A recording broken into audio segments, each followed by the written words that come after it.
a great sound, isn't it? Can't beat the sound of a V8.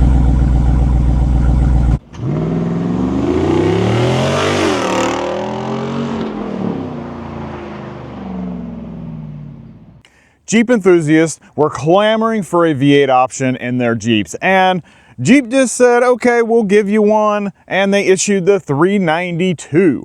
So now you've got a V8 option in your Jeeps. But after just a few short years, Jeep said, yeah, we're not doing that anymore. So if you want one, this is the one that you want. In fact, this is the Rubicon 392 Final Edition, the last one. So if you're wanting one, this is the one to get because it will be a collector's item. So now let's see what all this thing has to offer. Even though Jeep is killing off this 392, they still gave it some upgrades for this year. So what they did was they got you a redesigned 7-slot grille to accommodate the Warn winch option that you can get on here. The other thing that they did was they gave you this brand new 12.3 inch screen, and it's awesome. It works great.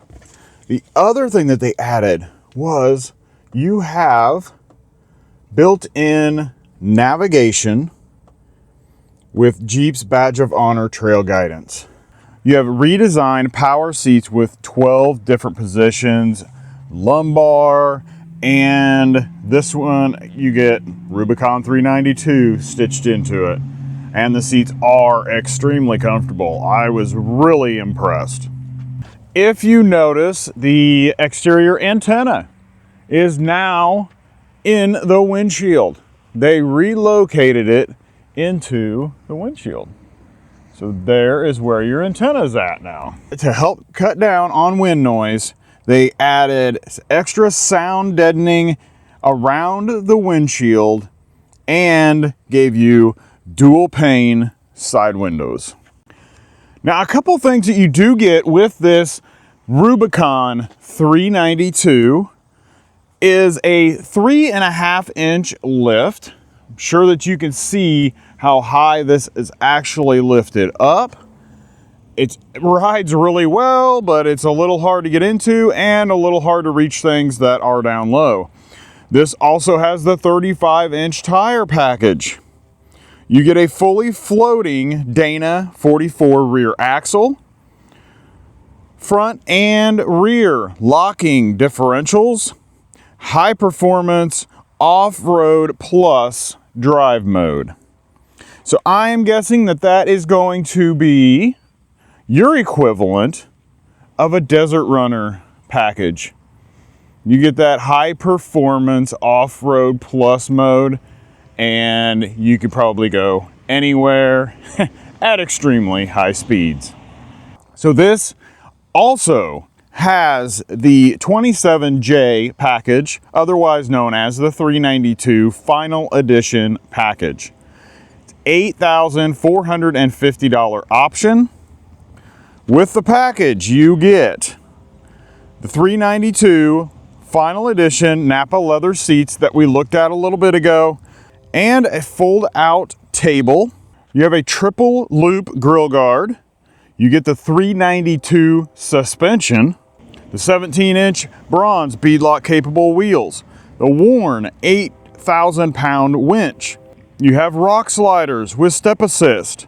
You get the Sky One power top, we'll take a look at later, the quarter window removal with bag, an air compressor, and multiple 392 decals and emblems. Look at this engine and how tightly packed it is in there. And it looks like somebody's been having some fun with this Jeep. There you can see the 392 on there. That's 392 cubic inches on this engine. That it comes out to a 6.4 liter V8 in this thing with a 470 horsepower and 470 pound-feet of torque. 8-speed automatic, And 0 to 60 in, yeah, this is amazing for a Jeep. This is awesome. 4.5 seconds. 0 to 60 in 4.5 seconds. This thing is a monster. Now, for fuel economy, yeah, it's a Jeep. It's not there for fuel economy, and it's a V8. Two combinations right there that's not going to come out with a very good ending. But your fuel economy is 13 in the city, 16 on the highway, for a 14 mile per gallon average. Now let's take a look at the cargo space. Now I did pull some items out of the back, which we'll take a quick look at. So this is your bag for your side windows, your quarter side windows. These right here will come out because this has the sky view, sky top, whatever you want to call that. And then you also have a bag of tools that come along with the Jeep. So you can take stuff off, you can take your doors off, you can take your windows off. A lot of stuff that can be done with this. Pretty nice that all of this stuff comes in this bag. You have lots of tools, everything that you need. It's pretty awesome that they give you all of that. You do have a full-size spare on the back with the 17-inch bronze wheel, so that's cool. All right, we'll open this up. Now, one thing you do, you got that, and then the window opens also. So if you don't need to open the window, you don't have to. There you have 32 cubic feet of space, which is actually a decent amount, really. I mean, it's plenty for a cooler, a couple bags, things like that. That would be awesome back here. Now, what do we got underneath here? Here is your Warn winch control. It's pretty cool. You just have to plug it in and you're ready to go. There's your air line for your built-in compressor. Okay, so that's all of that. Here is some 12-volt power right there.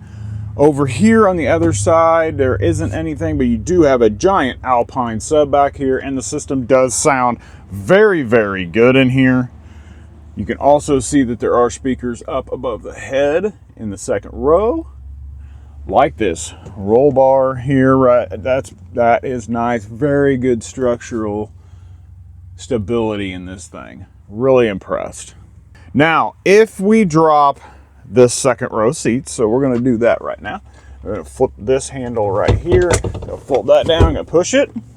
Same thing on this side. Flip it up and push it down. Now you have a total of 72 cubic feet of space back here.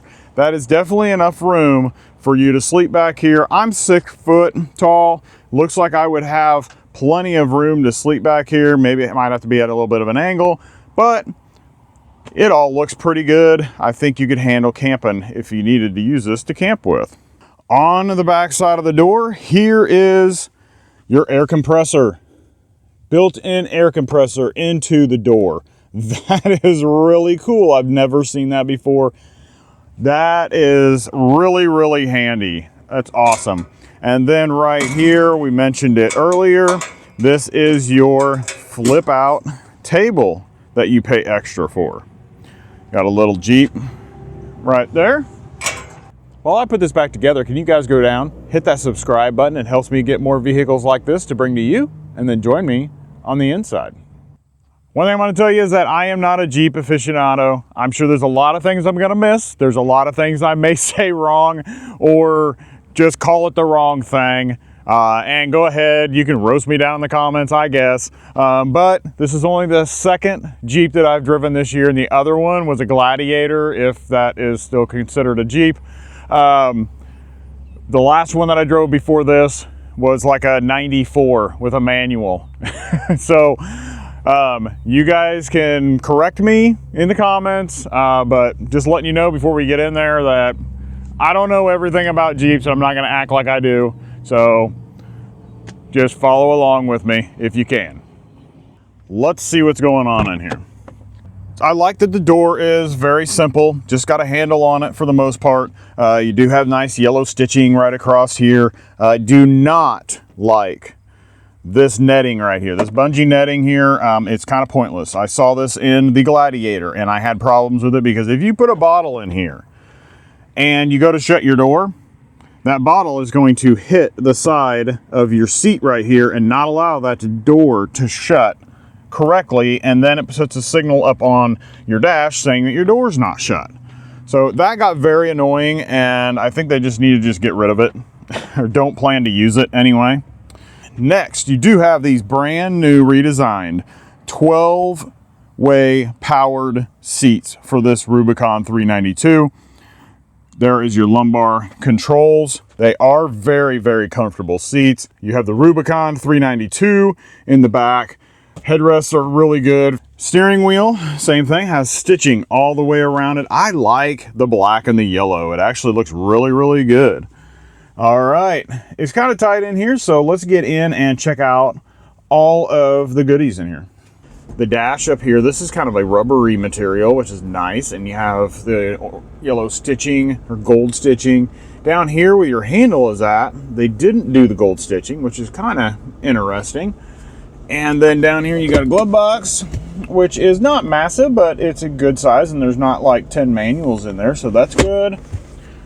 Up across the top, you do have a speaker there, and you do have some little trays up here that you can store things, so that's good. All right, another speaker for that Alpine system. All right, let's take a look at this driver's display. Now, I really like this because you have analog on the left and the right side, and then you have your digital in the middle, and it does have a lot of information. So you see that you have your temperature gauge on the left side in the middle, and you have your gas gauge on the right side. You can change these, and this is cool because you have a fuel economy section. Tells you your range and things like that. You can see that at the bottom that this has 5,247 miles on it. This is where your adaptive cruise is, or your driver assist, so it will have your vehicle on there with your distance between you and the person in front of you. This does not come with lane centering or lane keep assist. Here's your off-road powertrain stuff, so it'll tell you where your power is coming from. And I just noticed it does have a percent at the top, so it tells you what the percentage of your power is. There's your tire pressure at 38 all the way around, which is good. Your digital speedometer. You can set that screen up, it looks like, no messages. And there's your Android Auto music that you may have going. And then back to your trip info. Now, if you go left or right, you can switch this to trip B by going left or right. And we go up here to fuel economy. You can go left or right on that one. So you can just basically kind of just changes the way that it looks. Your off-road. Now you've got your pitch and roll. And back to your drive percentage. There's your tire pressures, your coolant temperature, transmission temperature, oil pressure. You can reset your oil life, battery voltage. That's nice to know. So that is your driver's display. Now we'll come back to the steering wheel. Nice steering wheel, very simple, easy layout. I like it, it feels good. I'm really surprised that it doesn't have a flat bottom because a lot of them are having a flat bottom, but this one just doesn't seem to curve quite as much, but just not quite a flat bottom. If you look at it, it's not perfectly round, or it doesn't seem to be perfectly round. So over on the right side, you have all your driver assistance features, which is not a lot. So this is your regular cruise control. So you have to slow down and stop and all of that stuff with the brake pedal and turn it back on and all of that. And then over here, though, is your adaptive cruise. And then you can set the distance between you and the person in front of you. On the left side, you have your voice activation, your phone. This all controls the center display up there. So that's where all that information is. Now we'll move over here to this brand new 12.3 inch screen that's in here. It works really, really well. It's fast, it's snappy. You can see I got Android Auto on here right now, and my phone is outside, so it is wireless. Android Auto and Apple CarPlay. Let's go up to our home button. We'll go through some of this quickly. So now this kind of split the screen. So you have regular navigation here, and then you have the Android Auto music playing on that side. Let's see, do we have a swipe? You can add a page if you would like to. Go to your media. This is easy to switch around because if you can hit FM, you can hit Sirius, you can go to your phone. And like I said, it's connected to Android Auto. Now you can actually shut the Android Auto off because it likes to drain your battery. And then click on just your music and your phone setting there, and then you can control everything else, and it doesn't put as much power drain on your phone. You can see now it's disconnected since it's not in here. We'll go to comfort. This does all of your settings. You've got heated seats in here and a heated steering wheel. You can control where the vents are at and your temperature controls and things like that. You do have hot buttons all across the top here. Also know that you do have all of this stuff down here. Navigation. This has the built-in navigation along with the trail guides that I mentioned earlier. I'm not sure exactly how to access that. I'm sure you guys know how to, but maybe it's when you get to the trails or whatever, then you can pull that up, but it does have trail guidance on here. Phone, where you connect your phone and disconnect your phone and all of that. Now we go to vehicle. So you have a mirror dimmer. You can turn that on so it'll dim your mirrors. Front facing camera. So there is the direction that we are pointed at. And you can do the rear right there. I like how you have those two options that you can choose. Go into the dashboard. Oh, here's your off-road pages. So you can go into here and you have vehicle dynamics, which is pretty cool. You get to see all of that stuff that's going on. Accessory gauges. So all of the gauges and everything that you would need to know while you're out there driving around. Pitch and roll. Your forward-facing cameras, which we just talked about, and I think that's it on this one. You also look down here, and it has GPS trail logs. So there's where we're actually located, and we are at 557 feet above sea level. I like that. That is nice. And then you also can record your trails. That is cool. So wherever you decide to go, you can record it, and that way you can drive it again later on. Well, awesome. And then here's your adventure guides. So you can look for trails near you, preloaded trails, and you can download trails on here. Let's see if there's anything near us here in central Illinois. We got about an hour away. We have some moderate and some easy trails and stuff. So this being me, and I'm not a Jeep person, which, I don't own a Jeep. I don't really drive Jeeps around and stuff like that. I've driven a few, but like I talked about, I am not an aficionado. I don't know everything about Jeeps, and I don't like to get my stuff scratched. So I would probably choose this easy trail. Wherever that would be and how easy that is, I don't know what that means, but there you go. There's just an example. You can choose one and take it. So that's awesome. You can actually download it. And then we can go into our settings. Now this is going to control your display. You can set up a profile. This is your driver assistance safety thing. So basically how loud your assist and stuff like that is, and your signals that'll yell at you to stop, your clock, phone, voice, navigation, camera, your mirrors and wipers. Not a whole lot of options in some of these. Your doors, you can unlock and lock all at the same time or separately. You can turn on remote auto comfort. So in the winter, it'll automatically turn your heated seat on. And then you got your audio options for the Alpine system, which is really good. You can go in here, you can change things around there. Some notifications, software updates, reset, all that. Okay. Then you go into apps. all your apps button does is bring up some hot buttons. So you can go to your off-road pages, which will jump you straight into this stuff. You got Alexa, you got your device manager, take you right to your phone, and then Android Auto. If you go to all on here, then it's going to bring up everything that you would want to attach to real quick. So your comfort, navigation, phone, all of this stuff is probably programmable. So you got audio settings, controls. So you got all of those are like hot buttons that you can just and it's pretty cool way they have this set up. That's a lot easier to get through to stuff. Okay, that's it for this new screen.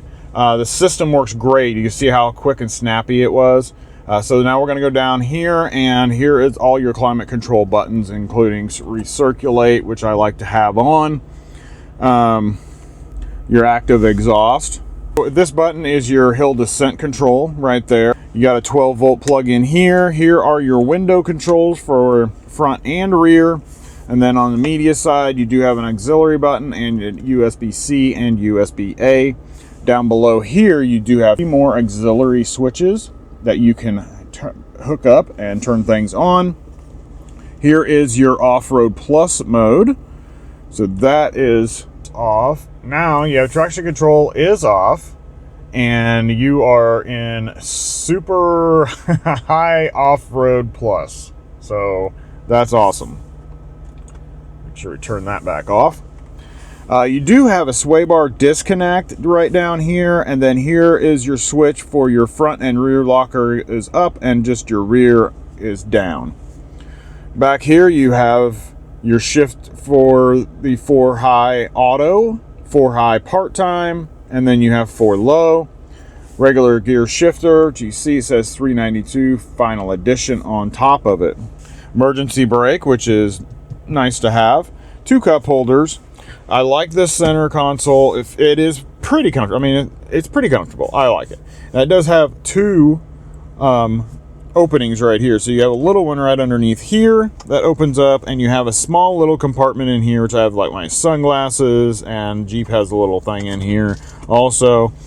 Now if you go down to the bigger one, the bigger handle opens up, and you have another cubby hole there, which I have several items in, so it actually will hold a decent amount of stuff in there. And you do have another USB-A plug inside here.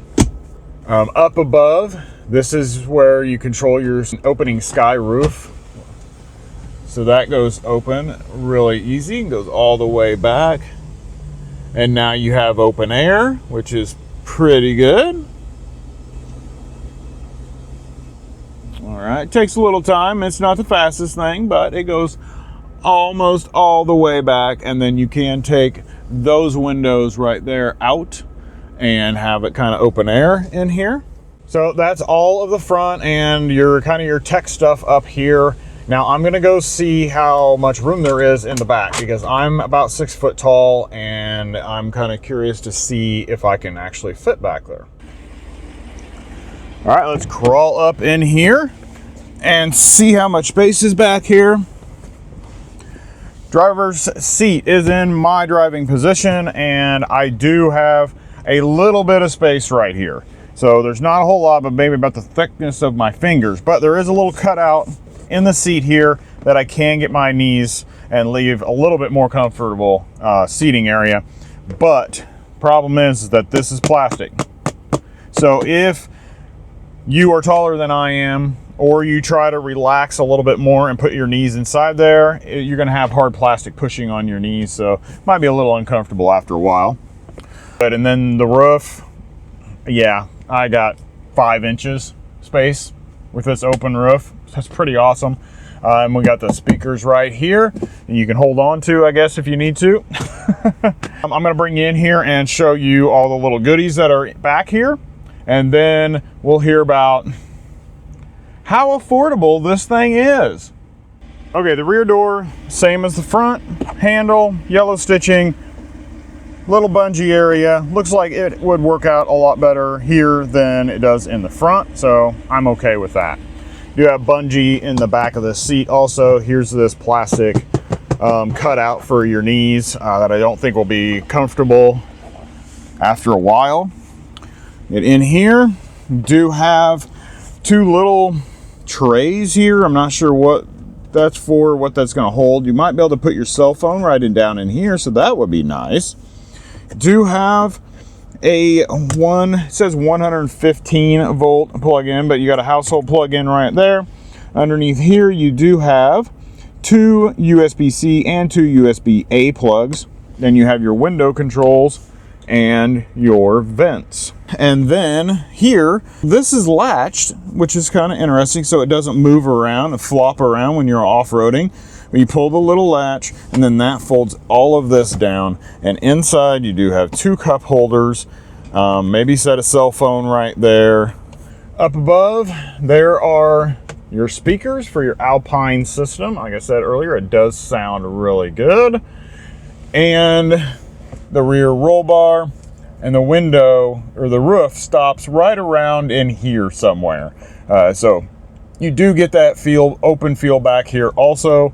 But it does keep you a little bit of shade. If the sun is behind you, you might be able to have a little shade on the back of your head. That's all that's in the back. There's not a lot, but there's a few little cool things that I thought you guys needed to see. So now let's go see if you can afford one of these. And if you can, it's going to be a collector's item. All right, let's hear about the pricing. I know you guys have been waiting the entire video to see the pricing on this 392 Final Edition because it's awesome. It has everything. And you want to know, is it affordable? We said affordable, right?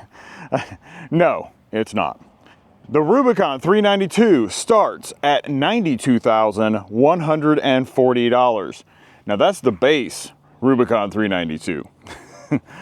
You come up to the Final Edition 392, and that's what this one is right here.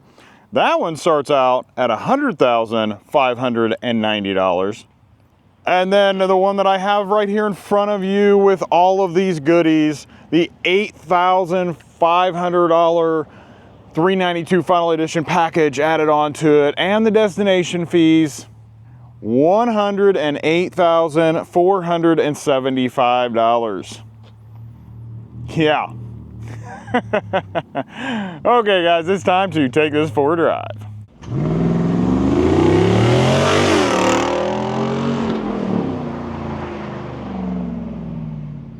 Been driving this a few days. Looks like we're going to get a chance to get a 0 to 60 in right now. All right. Ready? 1, 2, 3, go.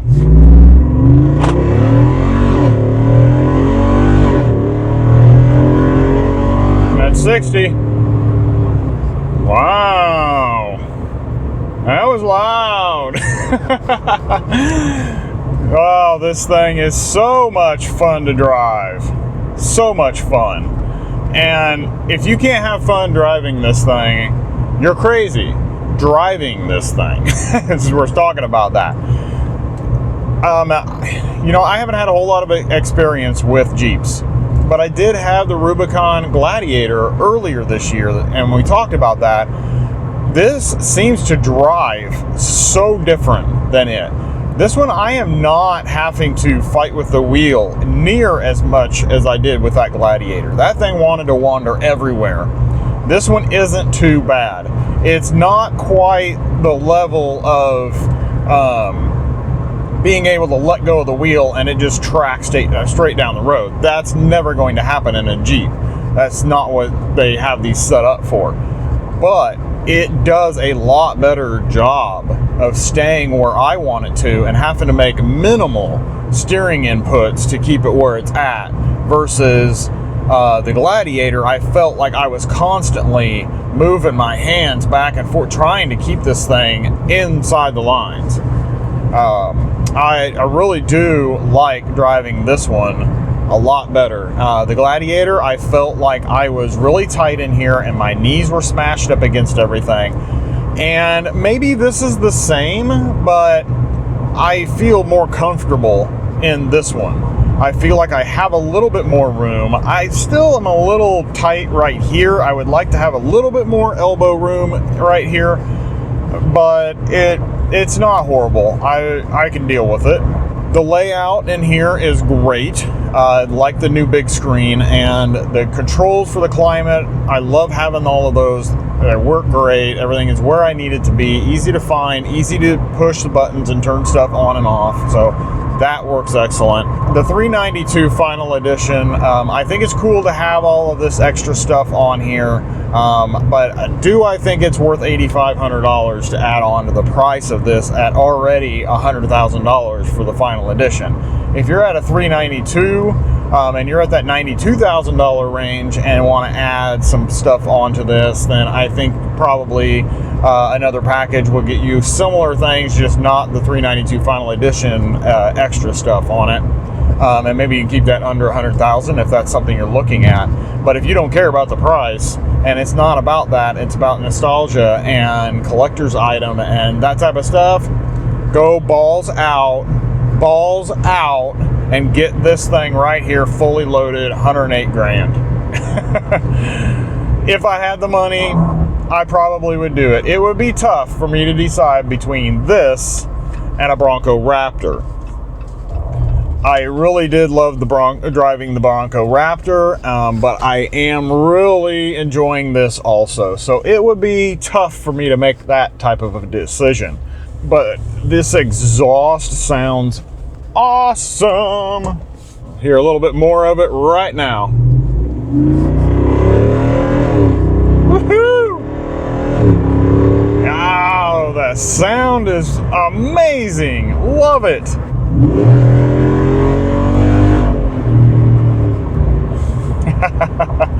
Had to give a little noise to the Hellcat guy that was sitting off the side of the road there. I think he was just like, whoa, what was that?